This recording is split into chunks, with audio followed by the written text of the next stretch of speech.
Так, друзья, привет! Как вы видите, я заменил свой деревянный планшет с листками А4 на вот такой вот iPad. Теперь все записываю туда.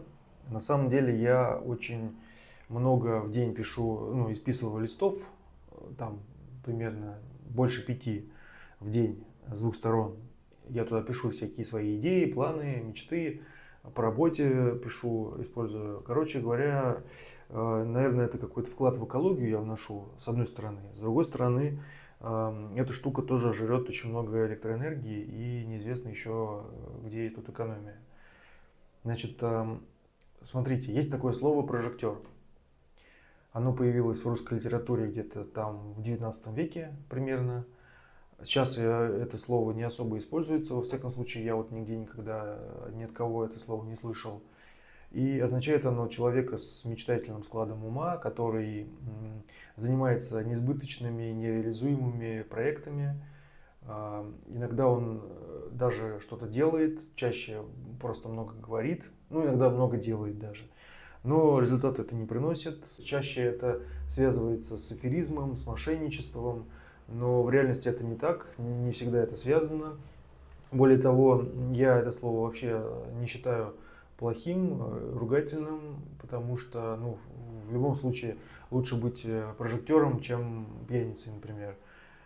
Поэтому для меня это слово приятное, хорошее. Более того, я во многом себя считаю прожектором, потому что у меня было огромное количество различных безумных идей. Ну, мне-то они казались крутыми, вот, но, наверное, со стороны они были безумные. Многие из этих идей я даже не начинал, но что-то я начинал, что-то пробовал. Ну, естественно, много или почти все не получалось.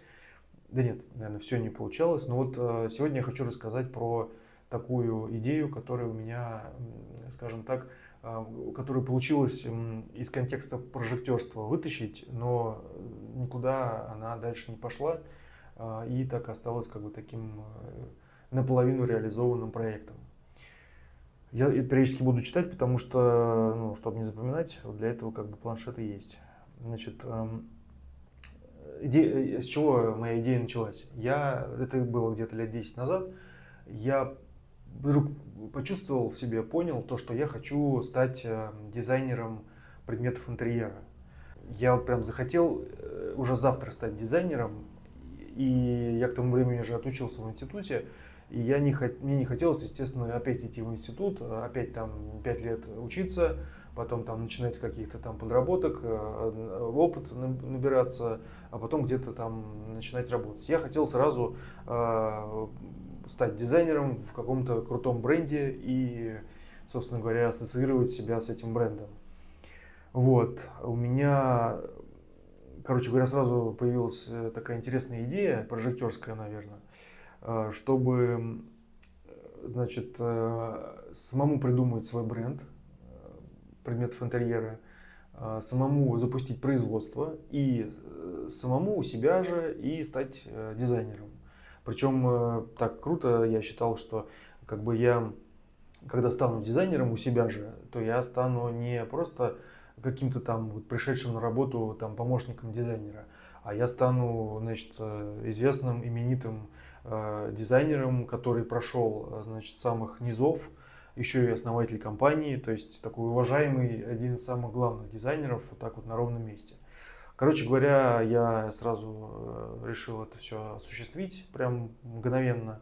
Оборудовал у дедушки на даче был гараж, я его оборудовал под мастерскую, купил, ну, все необходимое для там первых основных работ каких-то, которые у меня уже были задуманы.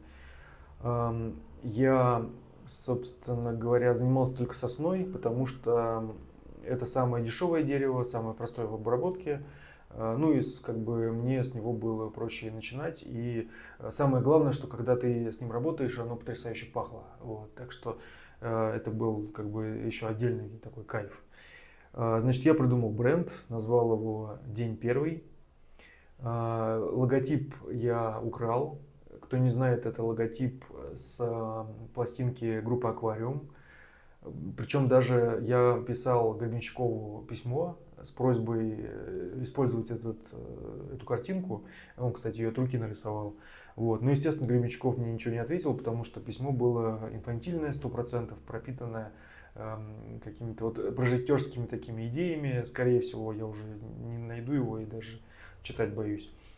Вот, значит, я сделал сайт на Виксе в то еще время, запустил рекламу там какую-то, и действительно я 20% своего времени я занимался тем, что я был дизайнером у себя в мастерской, у себя в своем бренде. Значит, я сидел, у меня был такой большой бумажный планшет, и я на нем, значит, рисовал новые предметы интерьера, которые сам придумал, и позже, ну, процентов 20, даже меньше, 10% я вот был дизайнером. Все остальное время я это все дело на дереве, значит, пытался реализовать.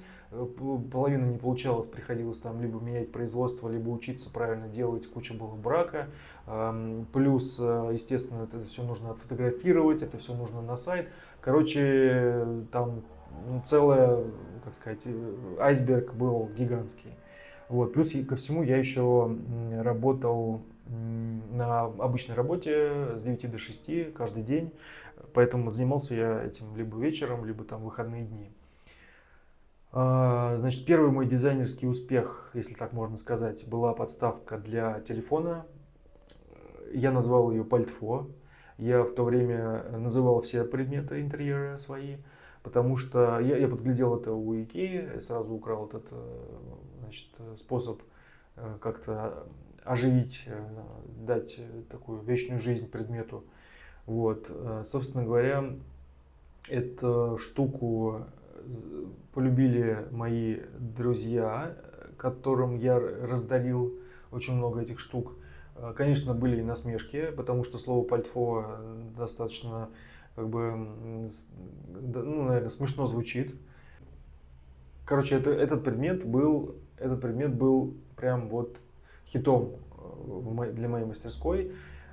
И самое интересное, что в то время не было никаких похожих предметов. То есть китайских аналогов не было, не продавались 100%, потому что я все это штудировал, искал. Ну, конечно, где-то были, но вот так, чтобы, знаете, там в Икею приходишь, эта подставка там для телефона есть. Такого нигде не было.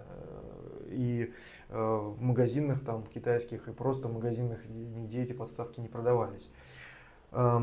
Дальше я придумал и реализовал столик для ванны, у которого там подставка для книжки, для журнала, она перемещалась, ее можно было поставить в сторону, посередине, то есть такая продуманная штука была. Потом я делал светильники разных цветов с димирующим элементом, то есть яркость лампы менялась. Вот, в общем, время шло, я занимался развитием, производством, и так как я не был руководителем, я не был управленцем, то есть у меня не было ни опыта, ни даже, может быть, ни желания, ни таланта управлять всем этим делом. Я был простым дизайнером, как вы уже слышали.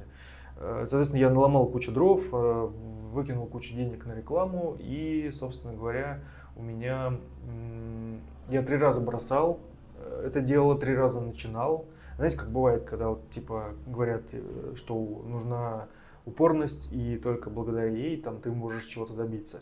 Вот иногда, как я это уже понял, не всегда эта упорность нужна, она нужна как бы в нужном русле, потому что я 3 раза начинал, всего это длилось там примерно 5 лет, можно сказать, мучение такое. За это время было и веселое, и грустное. Я сделал за это время около, ну так я сейчас навскидку, там около 100 предметов интерьера, где-то процентов 10 из них я действительно продал, потому что продаж у меня почти не было, ну там какие-то были, но прям по мелочи. Друзья что-то покупали. Вот. Значит, процентов 10 я продал, остальное я раздарил. Либо там куда-то делось, короче, уже и не помню, куда весь этот объем ушел. Вот. Ну, собственно говоря, потом уже на 3-й раз, да, я когда через какое-то время понял, что нужно просто сменить деятельность. В смысле не деятельность, а хобби. Это было, как сказать, все-таки хобби по большей части. Так и закончилась эта история. В общем-то, для меня это было невероятное время, невероятный опыт развитие своего бренда, презентация друзьям, там в стиле Apple, я там было время даже пытался представлять это. У меня было много идей прожектерских таких по поводу этой мастерской. Например, я придумал, что каждый предмет у меня будет пронумерован. Знаете, как вот ВИН-номер на машине. Ну, то есть выгравирован номер. И покупатель потом может на сайте вбить свои данные, что это он владелец, и почитать о своем предмете какую-то краткую информацию, когда он был выпущен и так далее и тому подобное.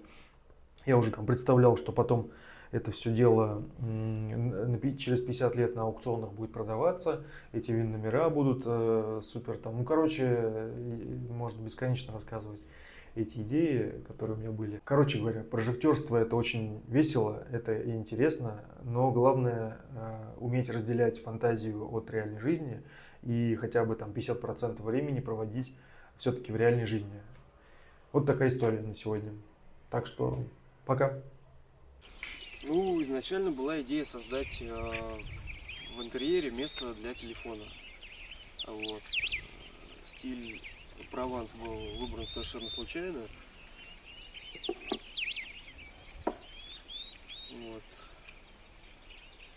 Я думаю, что если история с этим предметом зайдет далеко, то появятся, наверное, и другие стили. Вот, а может, они уже есть.